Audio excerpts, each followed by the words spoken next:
তো হযরতগণ আজকেরকার ক্লাসটা কিন্তু অনেক ইম্পর্টেন্ট, আপনারা অনেক মনোযোগের সহ শুনতে থাকুন। বিশেষ করে এগুলো তো কাজে আসবেই, তখনই যখন জিনের রোগী কাজ করবেন তখনই বুঝবেন। তো সম্মানিত হযরতগণ, মানুষদেরকে যে সমস্ত জিনেরা ডিস্টার্ব করে, সাধারণত 3 প্রকার জিন মানুষদেরকে ডিস্টার্ব করে। 1 নম্বর হলো চালানকৃত জিন, যেটা কোনো তান্ত্রিক অথবা কবিরাজের পক্ষ থেকে আসে। 2 নম্বর হলো আপনার কোনো জিন্নাত, যেগুলো ডাইরেক্ট রোগীর শরীরে এসে অ্যাটাক করে, যাদেরকে আমরা কিনা আসরকৃত জিন বলে থাকি। 3 নম্বরের জিন, সে হলো আপনার না কবিরাজের কাছ থেকে আসে, আর না আপনার কিনা শরীরের ভিতরে তার আগমন হয়, তার রিমোট কন্ট্রোলার যাদেরকে বলে থাকি, অর্থাৎ দূর থেকে আমাদেরকে আকর্ষণ করে। তো সম্মানিত হযরতগণ, এই 3 ধরনের আপনার কিনা জিন্নাতকে আপনি চাইলে এদেরকে যে কোনোভাবেই আপনি কি করতে পারেন, যে আপনি চাইলে এদেরকে আপনি সমস্ত রকমের সাজা দিতে পারেন। বিশেষ করে মুদাব্বিরদের কি স্বপ্ন থাকে যে এদেরকে আমি হয় হত্যা করব, না হয় বোতলের মধ্যে বন্দি করব, না হয় কি করব, ওকে ক্রাশ ফায়ার দিয়ে দিব, আগুন দিয়ে জ্বালিয়ে দিব। তো এগুলোর সিস্টেম তো আপনাদেরকে বলে দিয়েছি, কিভাবে আপনারা জবাই করবেন, কিভাবে বন্দি করবেন। হ্যাঁ, চাইলে ওর আজীবনের জন্য কি করবেন, যে আপনারা সুলেমানি কূপের মধ্যে বন্দি করে দিবেন। কিন্তু সম্মানিত হযরতগণ, এটা আপনারা মাথায় রাখবেন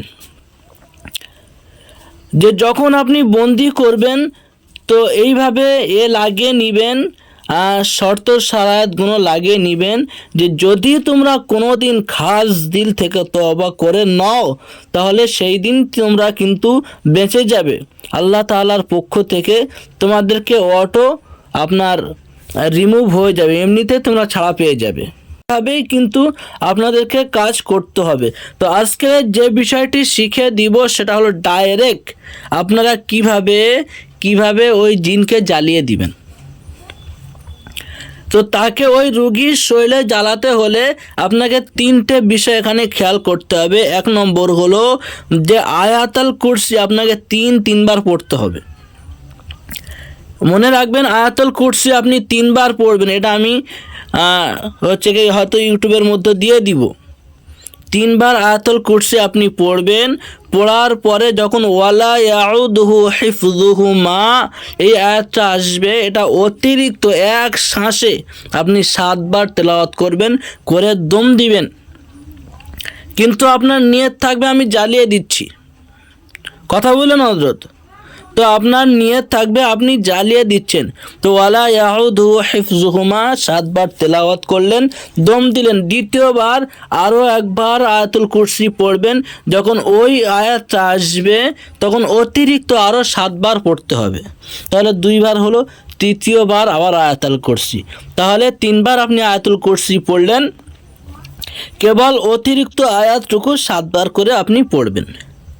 এরপরে আপনার কিনা পড়তে হবে সূরা আত-তারিক, এটাও আপনি 3 বার পড়বেন, সেম নিয়মে দম দিবেন। শেষে আপনার যে কাজটা করতে হবে হযরতগণ, সেটা হলো ফজরওয়ালা আজান 3 বার শুনিয়ে দিবেন। যখন আসসালাতু খায়রুম মিনান নাওম এই শব্দটুকু আসবে, তখন কিন্তু হযরতগণ আপনাদেরকে কাজ করতে হবে একটা অতিরিক্ত, সেটা হলো আসসালাতু খায়রুম মিনান নাওম। এটা আপনার অতিরিক্ত 3 বার বলতে হবে। আশা করি বুঝতে পেরেছেন।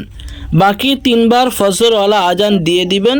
তো তার শরীরে আপনি যে নিয়ত করেছিলেন জিনগুলো এর শরীরে জ্বলে যাক, তো ইনশাআল্লাহ জ্বলে যাবে। আশা করি বুঝতে পেরেছেন।